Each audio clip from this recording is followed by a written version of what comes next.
En 2020, plusieurs actions marquantes ont déjà été menées.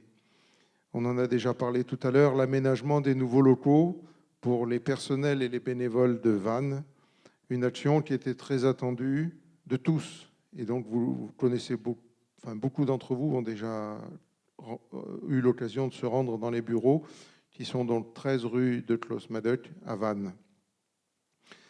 Nous avons aussi pratiqué la sécurisation des résidences par l'installation de caméras et de badges pour les serrures, badges qui sont également utilisés pour l'ouverture de nos bureaux. Et je dois dire que les réactions des animatrices des résidences nous disent que c'est très, très satisfaisant au niveau de l'ambiance qu'il y a maintenant dans les résidences parce que cette sécurisation rend effectivement bien son effet et on a beaucoup moins de passages, dirons-nous, de passages non souhaités dans les résidences. On en a parlé tout à l'heure, il y a eu le renforcement du pôle financier et du pôle ressources et communication. On a aussi dû nous adapter et adapter notre organisation pour faire face au confinement et à la préservation de tous contre ce fameux Covid-19. Et là, je vais faire une toute petite parenthèse pour vous dire combien il a été appréciable pour l'association. Je venais juste de prendre la présidence, de sentir la mobilisation de tous, salariés, bénévoles, pour que l'ensemble de notre activité continue malgré le confinement et que nos locataires ne soient jamais tout seuls. Je crois que chacun d'entre vous a appelé 2 ou 3 fois par semaine chacun des personnes dont il s'occupait pour être sûr que tout se passait bien, pour être sûr qu'il n'y avait pas de difficultés, pour être sûr qu'il n'y avait pas une fragilité qui s'installait chez les uns ou chez les autres. Et ça, vraiment, je dis chapeau à notre association. On a vraiment là soutenu les gens qui étaient en grande difficulté grâce à cette solidarité. Et puis, il y a également eu, dans cette période-là, une grande solidarité aussi entre les bénévoles, puisque j'ai entendu dire que chacun a essayé d'appeler ceux qui étaient les plus seuls chez eux, ceux qui étaient seuls à la maison, etc. etc. Et donc, c'était une épreuve difficile pour tout le monde, mais qui a su révéler une fraternité dans notre association qui est assez remarquable. Et le dernier point, c'est la continuité de ce dont on a parlé tout à l'heure. C'est le fameux travail de collaboration qui a été fait entre le Centre des Monuments Nationaux et la résidence La Maison Bleue, puisque depuis juin, ça aurait dû être mars, mais le Covid en a décidé autrement, depuis juin, il y a les œuvres d'art qui ont été réalisées par les résidents de la Maison Bleue et les bénévoles qui les accompagnaient, qui sont exposés sur le site mégalithique de Locmariaquer. Et cerise sur le gâteau, ces œuvres d'art vont participer au Festival d'Avignon la semaine prochaine, me semble-t-il. Le festival C'est pas du luxe, qui est un festival qui a été, je crois, mis en place par l'association de l'Abbé Pierre et qui vise à montrer que la culture n'est pas réservée qu'à une certaine élite, mais que tout le monde a le droit à la culture. Le bureau, que nous avons élargi depuis mars 2020, et le CA, régulièrement consulté, ont décidé de mettre l'accent sur la transparence et la bonne circulation des informations dans notre association. Pour ce faire, nous vous proposerons d'élire un conseil d'administration où seront représentées toutes les différentes fonctions de l'association. Ce CA devra ensuite élire un bureau auquel il sera demandé de respecter les mêmes objectifs. L'objet de cet élargissement est de faire que les informations puissent circuler de façon très libre et très sereine, aussi bien dans le sens montant que dans le sens descendant, pour que cette association soit bien la nôtre à tous. Nous en avons fait l'expérience dans les résidences intergénérationnelles, dans lesquelles nous avons pu constater que la présence des salariés est indispensable à la bonne vie de ces résidences. En 2021, nous allons être contraints d'utiliser le logiciel de la fédération pour la gestion locative. De ce fait, nous allons devoir transférer la gestion qui aujourd'hui est faite par Solia vers une AIVS, une agence immobilière à vocation sociale, pour la gestion comptable. Ce sera alors à notre association d'assumer la gestion locative localement.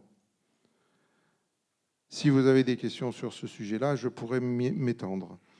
Ce projet est très important car il implique le cœur de notre action et il a des répercussions sur la gestion de nos familles, de par le fameux logiciel dont on parlait tout à l'heure, ISIS. Il a également des incidences sur la comptabilité et sur le logiciel Sage. Heureusement, nous allons accueillir pour 2 ans et demi une personne en mécénat de compétences. Elle proviendra du groupe AXA et elle a accepté de prendre en charge ce dossier en lien avec les services de la Fédération. Concernant les orientations de l'association à plus long terme, fin septembre prochain, dans 15 jours, se tiendra à Lyon l'Assemblée générale de la Fédération nationale de notre mouvement. Il y sera en particulier débattu du projet de Habitat et Humanisme pour la période 2020-2025. Et ce projet sera ensuite mis au vote de l'Assemblée ce jour-là. Dans Habitat et Humanisme, il y a aujourd'hui donc 3 branches. Et une partie de ces branches va répondre à la question que tu posais tout à l'heure, Jean-Louis. Donc une première branche qui est le logement, c'est celle qui est la branche traditionnelle, la branche de démarrage de l'association il y a 35 ans. Dans cet axe du logement, la particularité du logement chez nous, c'est qu'il y a l'accompagnement. Ce n'est pas simplement fournir un logement à quelqu'un. Ça, il y a des gens qui savent très bien le faire. Ils n'ont pas besoin de nous. Nous, c'est bien d'apprendre aux gens à vivre dans un logement et à se réinsérer par le logement. On vous parlait tout à l'heure des impayés. C'est vraiment ça, c'est apprendre aux gens, même parfois, à faire le ménage dans leur logement. Donc, l'objectif de l'Assemblée générale de notre mouvement, c'est de dire que nous aurons une croissance annuelle de 1000 logements par an au niveau national à partir de 2025, en privilégiant l'écoute et les attentes des administrations et des collectivités territoriales. Sur l'accompagnement, avec la nécessité de développer une meilleure expertise, j'aime pas beaucoup ce mot, mais enfin ça veut dire qu'il faut bien l'utiliser, afin d'appréhender les situations de nos résidents qui sont de plus en plus diverses. Ça veut dire que la fédération envisage de mettre un accent particulier sur notre formation à nous tous bénévoles, puisqu'on n'est pas des professionnels et on ne souhaite pas le devenir. Et puis le troisième axe de cette activité HH Logement, c'est un axe extrêmement important pour nous qui est de conserver l'indépendance financière de notre mouvement, sachant qu'aujourd'hui, c'est pratiquement 40% du fonctionnement du mouvement qui est lié aux donations, aux legs et aux mécénats divers et variés. Sur la partie HH Soins, donc je vous redis, c'est le nom que devrait porter à partir de la fin du mois l'ancienne appellation la pierre angulaire. Donc, dans ces projets, ce sera de proposer toujours et encore une alternative aux populations fragiles pour leur permettre d'accéder à une EHPAD. Ce sera effectivement de répondre aux appels à projets dans ce domaine et de favoriser également le développement de l'EHPAD à domicile. Enfin, le dernier point, Jean-Louis, dont tu faisais allusion, c'est HH Intégration, est déjà présente dans 19 départements. Et dans ces cas-là, il y a la création par HH Intégration d'un centre d'accueil de migrants.